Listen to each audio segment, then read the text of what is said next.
If you want to learn to improve mains double play, I thought this would be a perfect example of how to play main double, and actually how to change game plan, game tactic, depending on who you play, and basically turn the game around. So this was recently at the Hawke's Bay Master Tournament. So this is me over here in red, in my own Victor gear. That is Jimmy from Hawke's Bay, and we play against two quite big guy, and I'm pretty sure they're from Auckland. So they came down wherever they were. They travel a long way to be at this tournament. So Jimmy and I, this is our first time playing together. You know, I'm 47, he's 50 something, he's over 50, and we're playing the main double 35 plus, and this is a semi-final. So just to lay it out there, first set, so this is just the beginning of the first set, we got our butt whooped 21-7. So I'm pretty sure either 21-7 or 21-9, and you will see exactly why we lost so badly. And basically we changed our tactic. We used the last part of, no, actually we didn't really do anything in the first set. We just, the moment we were down by quite a lot, we just let it go. And then it was during the interval that we talk about what we needed to do. You know, like I guess me being a smaller player, I have a different way of playing that can negate the power of these guys, and it was really nice that Jimmy went along as well. So I guess in order for you to have like to win in double, or at least to actually have a chance at winning in double, a couple of things has to happen. First is that you really, I'm just going to zoom in this for me, you know. So first, you really need to have someone who can actually play and rotate with you and actually have a good understanding of double play. You know, so for example, if I was to rush to the forward, then Jimmy knows how to go behind me, you know, or if he decides to go left, I decide to go right. So there's, you know, some kind of basic understanding of our positioning. Secondly, it's really important that someone who actually understands the need to change game plan, the need to communicate, the need to let things go when things don't go well. What I mean is that, you know, if you lose a point, you high five, you go on. If someone make a mistake, you say it's okay, you move on. Those little things really help to actually have trust and have faith in each other, and just continue building on that momentum throughout the whole game. It's when you kind of go, oh, Jimmy made another mistake, so Jimmy do this, or like Jimmy will go, oh, Ben did this, you know, that's when things will fall apart. So it's really important not to blame your partner at all, and just move on and just concentrate on the next point, because there's always another point until it's over. So, you know, Jimmy and I, you know, we kind of play together for fun, and we two pretty good experienced players as well. Even though it's our first time together, I think we have quite a lot of mutual respect. So that really helped with us formulating or changing our game plan as the game progressed in this semi-finals. So that was really cool. Okay, so let's start. Okay, so these two gentlemen here, they were big hitter, big smasher, and we kind of saw this when we saw them in their pool play, and they were just overrunning. We only saw one of their pool play, and they were just overrunning their opponents with a big smash. So we kind of knew what we kind of come up against. I myself was quite confident with my defense, so I wasn't worried about their smash too much. But in the first game, we were just letting them play their game, which is where we lifted way too much, and they were just raining down smashes left and right, and we were just losing points. So let's have a look. Okay, so let's see if you guys agree or not. Okay, right, so this is the first set. Drop shot. Sorry, I didn't realize that I wasn't in the corner view. So you can probably notice already, so these gentlemen, they're quite fast at the front court. They're very mobile.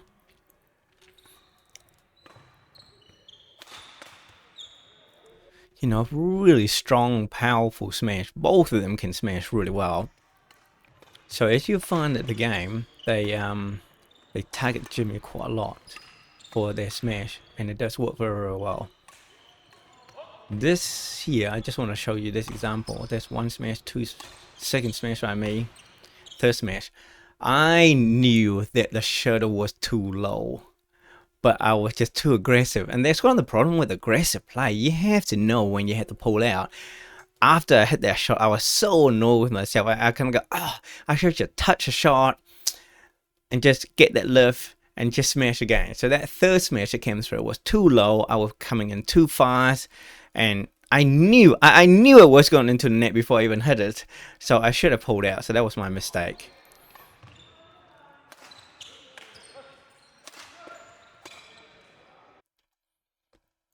This is the kind of game that I really need to improve myself, where I can return the first one or the second one, but I don't.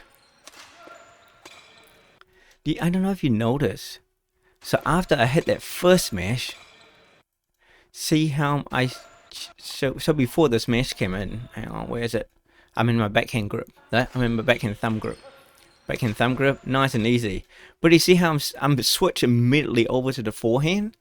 I really should have. That's one of my weakness in term defense. Whenever I remind myself to keep on staying in the backhand thumb grip, I can return things very, very quickly. But sometimes I have this tendency to go straight to the forehand immediately, and this way I get stuck, and it just annoys me so much. That's why when I watch like Kim Won-ho and So Sung Jae, especially Kim Won-ho, you see him after quite a few rallies, especially when he lose, he start going through the motion of how he should prepare his racket in order to get ready. So I'm starting to do a lot of that more. Last night when I play, I was doing that quite a lot, and that really helped me to get ready for the next one and the next and the next one a lot easier, and allow me to react and turn the shuttles. So this is something that, like, as you get play at higher level, you so have to get ready for that next shot that coming back, especially for a front court player.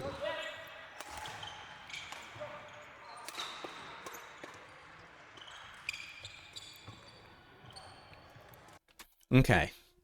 This is an example of how important it is to rush to the net. Badminton Insight just did this video where they talk about the 10 things that pros do that you pros should learn. And one of the things they talk about is pushing to the front. And this is something that I love to do. And that's when you know when you hit a shot that you know that the opponent have to go below the tape. So of course, when the opponent go below the tape, they can't really attack, right? They can only lift, they can do flat, or they can do a drop shot. So it's really important for you to get prepared and take your chance to rush to the net and control the net as much as you can. So in this particular example, oh, that was a bit too early. See,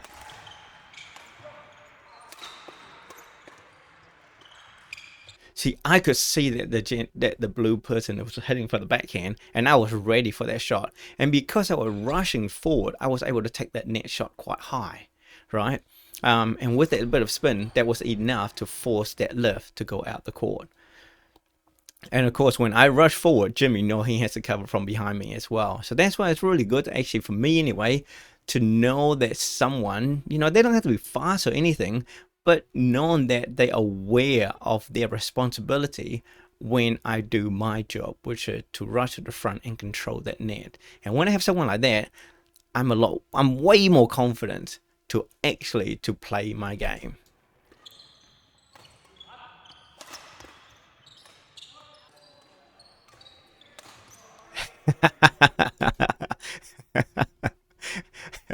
So when you play at the front court, you do open yourself to get smashed quite a lot, especially when the back person does that kind of shot.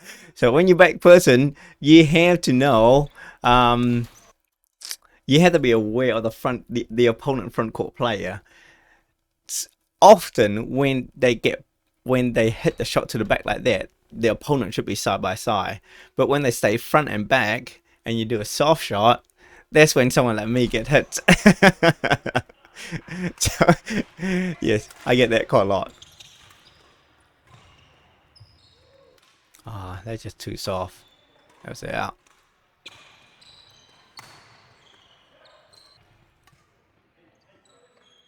And that was it. So you can see we lost quite a lot of points, and that was out also.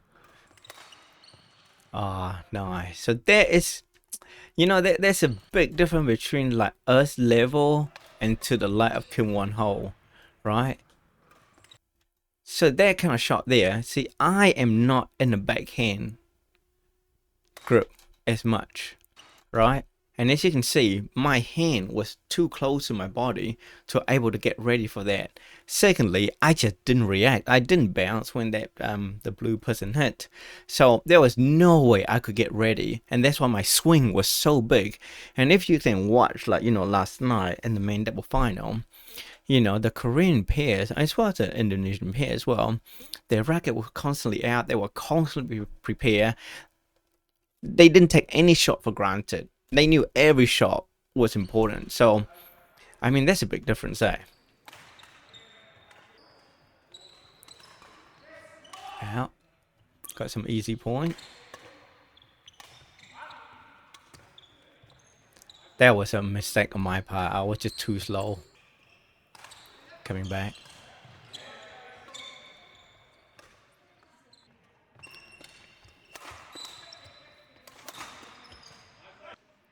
Good. Smash down the middle is really effective, eh?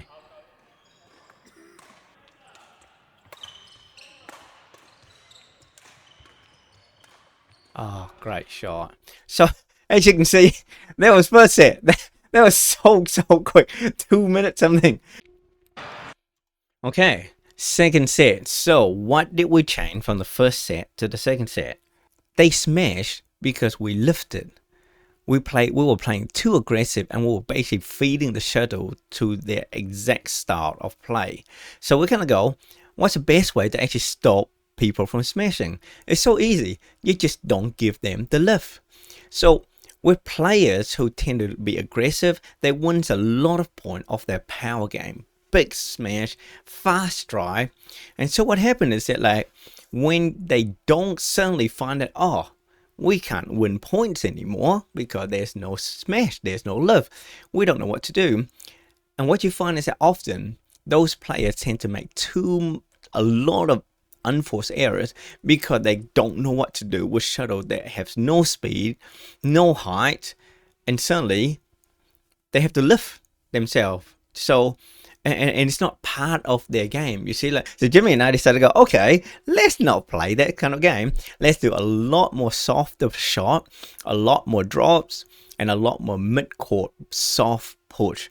And you'll see that in the second set, a lot of rallies we control, and we were in no danger of losing at all because we didn't lift. And whenever we lift, they were not in a good position to actually attack, and so their smash were way softer, and we could handle their smash a lot better. So it's a very big turnaround in the second set, and we also won the third set based on the same principle. I think we won this set like 21-16 or 21-17. We won the third set 21-19. And it honestly shouldn't have been that close. We were leading 17-11. But no, we still like hang in, made a couple of terrible errors, but we hang in, and then we won the point. And the interesting is that I overheard that group talking, is that, like, they say, you know, like, one person asked the pair, like, you know why you didn't win, right? Because you stopped smashing. And, you know, Jimmy and I was like talking that, like, well, the reason why they stopped smashing because they didn't have the opportunity to smash, because we started to control that height so much better than in the first set. And as you can see, right off the first point, that's exactly what I'm talking about. When that serve came, if you look at this, when I push, that serve that push there was just behind the front person, and so the blue gentleman basically had a very awkward shot with a backhand, and that floated up for her to hit. I could have easily lifted all the way to the back here, and the green gentleman would have launched his big smash on us, and then we had to defend. But that smash never came because we controlled the height. Another soft push, and then the smash. And then it's our turn to win the point. You see, we were getting the lift, and then we were doing the smash. So if you're watching this second set, you actually notice how much more often we were hitting from up here compared to them hitting from up here in the second set. So it's pretty cool.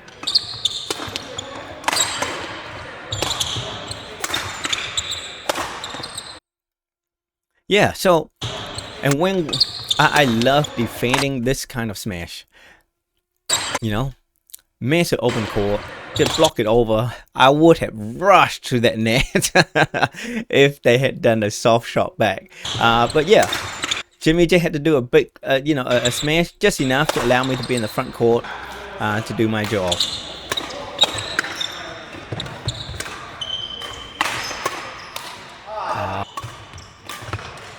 See, beautiful little push by Jimmy. That one was in soft push, more like a speed push to take the time away. But you also notice how low it was. The gentleman was hitting back here. He could have easily lift, come back and defend. But no, that wasn't our plan in the second set. So we got another error out of them, right?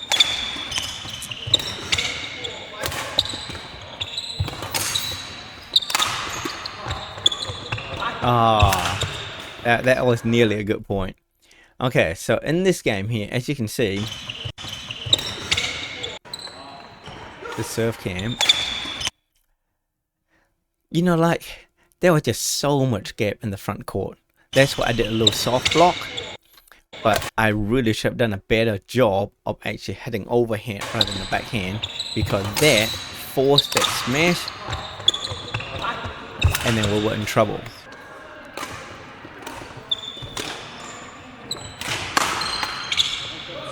Great cross-court smash.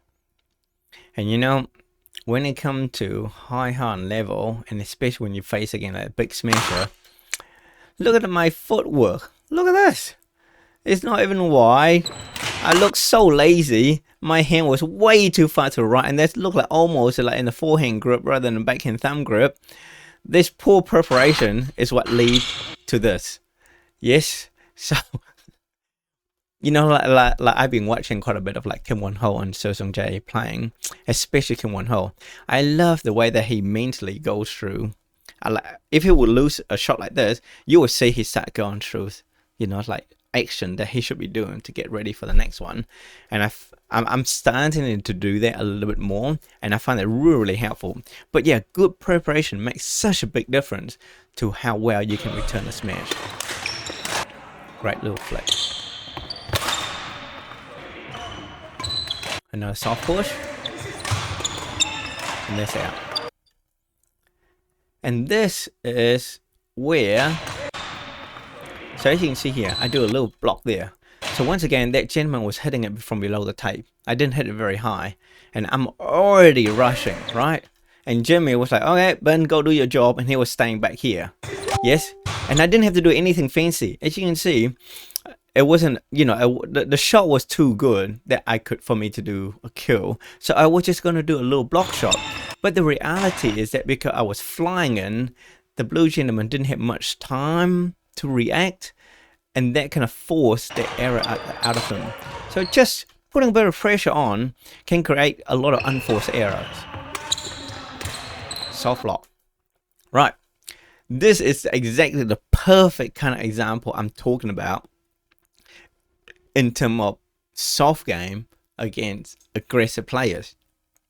I could have done a big smash jumping across. You know, I was, you know, like I was in a position for me to do a big smash.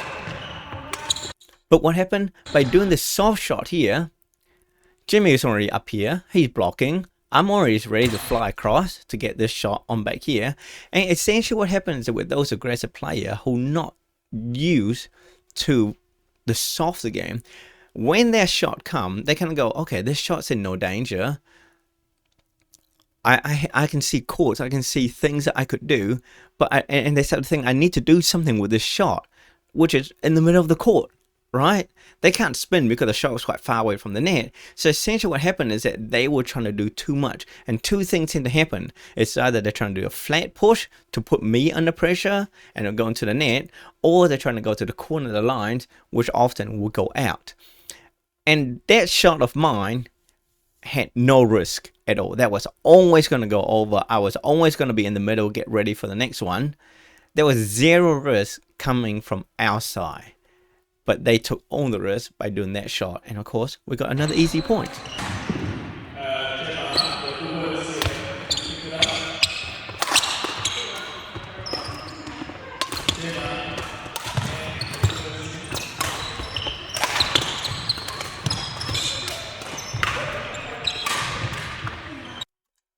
Another great example of exactly what I was talking about.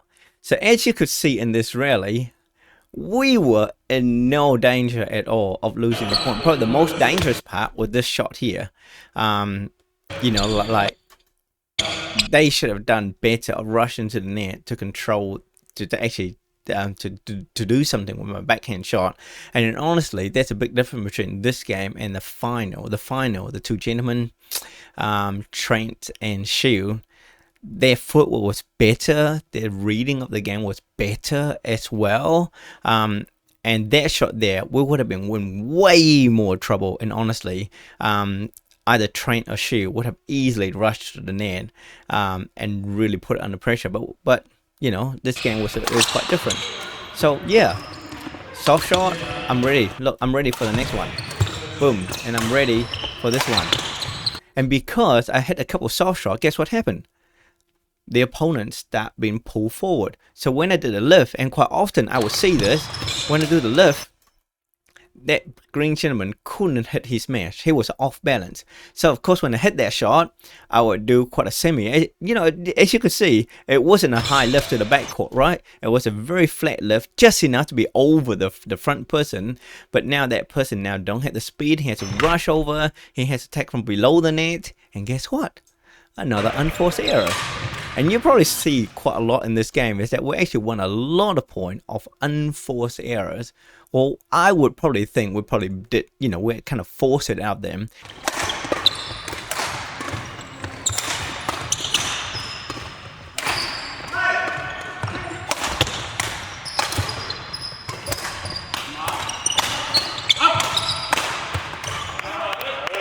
Yeah, I wasn't ready. I should have moved left a little bit more, but also I made a mistake before the smash came with this one here. Do you see how I rush forward? I should have done a better split step to allow me to hit from behind the head rather than the backhand. You know, and that's why they smashed. And look, we lifted, they smashed, they won, we lost. And that's how we lost in the first set. You know, and that was another great example of like the serve come, and instead of lifting, Jimmy just do a little push. Easy. And it was going to be well behind him. I would have rushed over and covered Jimmy, right? But the blue gentleman was kind of go, okay, what am I doing with this shot? I'm going to do something. And essentially, they try and do too much, and they get the errors. Beautiful soft block. Nice by Jimmy.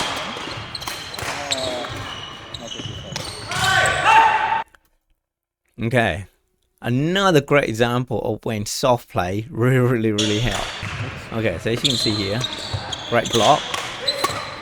Now, nice preparation from Jimmy. So this smash here, as you can see, so if you go back to a little bit, the blue was at the back, the green was in the middle. So of course there was huge gap to the side. And that block from me, nice and easy block. You know, like it was always going to go over. They were always going to take it below the net. So then that will allow us to start moving people around a little bit more. And as you can imagine, when that block came, the blue rushed to the front, the green rushed to the right. And what happened then, when that lift came along, the green player was off balance. And we got the errors out of them again, right? Yeah, beautiful flat play by Jimmy. Once again, put a bit of time pressure, and we got another errors out of them, right? You see? So like the first shot,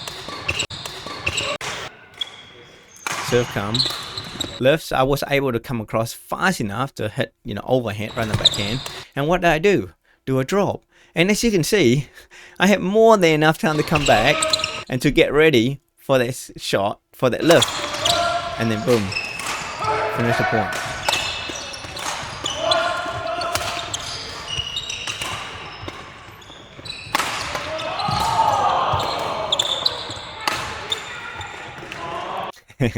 Another errors. Once again, we made them move.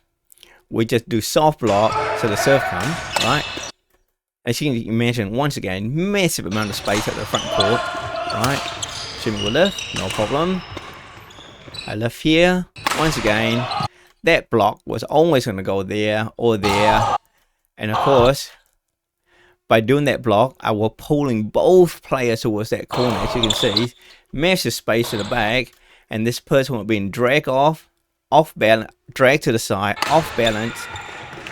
And they couldn't control that sideway, momentum. And we've got another error. Great serve by Jimmy. Oh, good read by Blue. My shot was terrible. I should have hit down further. See, so this is another great example of soft play, right? I just touch the shuttle, and just touch the shuttle, let it drop.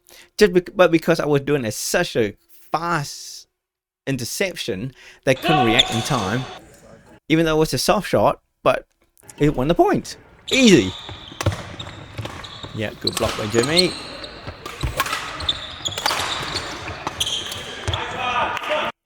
This is the kind of shot that I hate myself for, right? Look at that. I got the first one, which is fine. But as you can see, I'm in the forehand grip. I should have hit that shot, change to a thumb grip, face towards the opponent, and split step and bounce.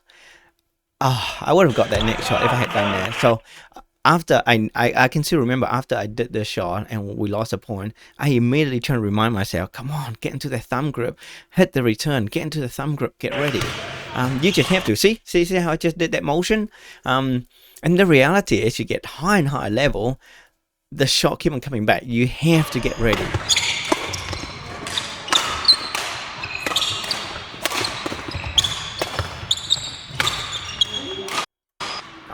More error. See, a lot of time now, if you see that when they smash, that touch in there. A lot of time when they smash, they have to move to smash rather than stand still to smash, and that what made such a big difference as well.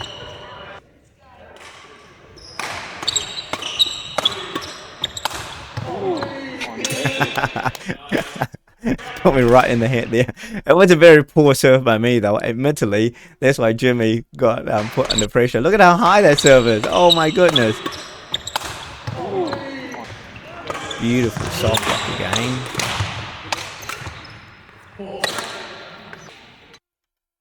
And this is when you go aggressive play, sometimes it backfires on you, right? So I could have easily done a soft shot. But as you can see, I tried to do an aggressive punch, and guess what happened? The blue was able to hit it from above the net, and put pressure on Jimmy. Jimmy floated up, and then we were in trouble. So if I had done a softer shot, we would have gotten a lift and be more in control. So when you play aggressive game, the faster you hit the shuttle, the faster the shuttle come back.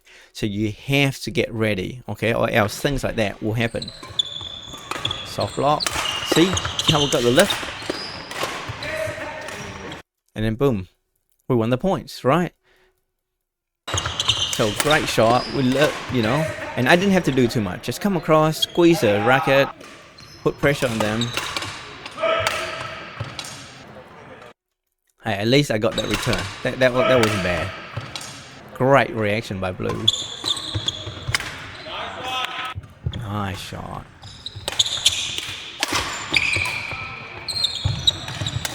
Nice.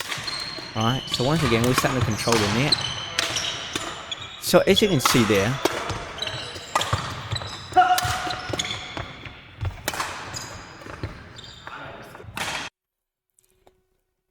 see if you watch this. We won that shot, right? So if you watch this next one, soft shot come. When Jimmy left, that green gentleman had to go backwards before he could smash, and you could see how weak their smash is, right? This one was equally weak, and he was moving to the side. That's why I was like trying to lift it back to him, because he was moving forward. Yeah, beautiful Jimmy. He was holding, and then you see that little shuffle that the green did. That's why he was off balance once again, trying to play a soft shot being off balance. Yeah, I didn't do a very good shot. That should have been easy kill, or at least hit it behind the blue person. So that was my mistake.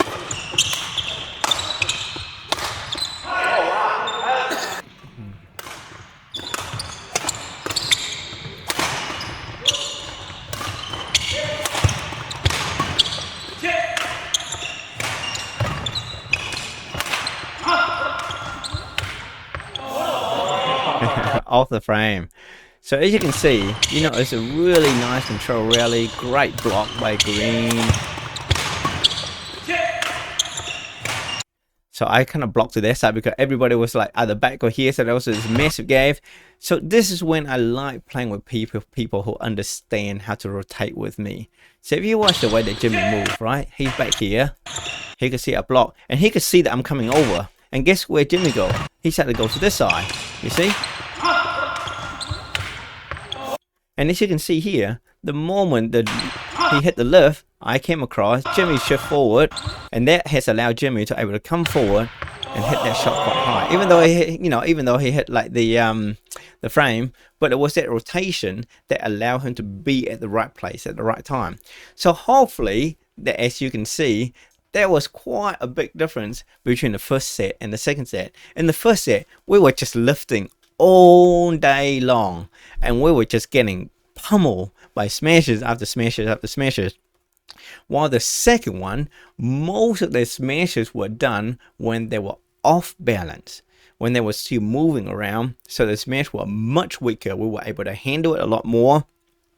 And then also we were probably also on the better side of the hole because we were looking against the wall rather than like the big empty space.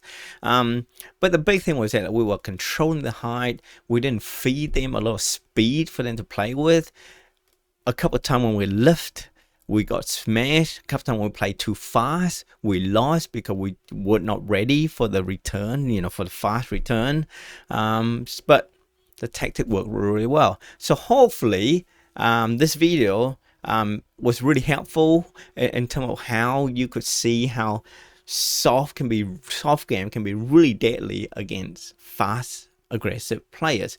And I do see this a lot in junior and probably lower level players, you know, especially guys, young men who like love their speed, love their power, and honestly all they see is just hard, fast, speed. They just do not see space at all. They just see the shuttle and they only see one thing, and they just hit as hard as they can. So remember, the faster you play, the more quickly you have to prepare. If you do not prepare for the shot that are coming back, you're going to lose the points. So yeah, hopefully the video was helpful. Comments below please and let me know what was, you know, was there any eureka moments or anything that I've shared that you think you're going to imply and you think it's going to help you to win more. So that would be pretty cool. And of course, if you know anyone out there that could benefit from this content, please share and comment and tag them in, you know, so then we can actually help the community to get better and better. So thank you so much for watching. A lot more videos here on the channel to help you improve your badminton channel, and let's get better together. Bye bye.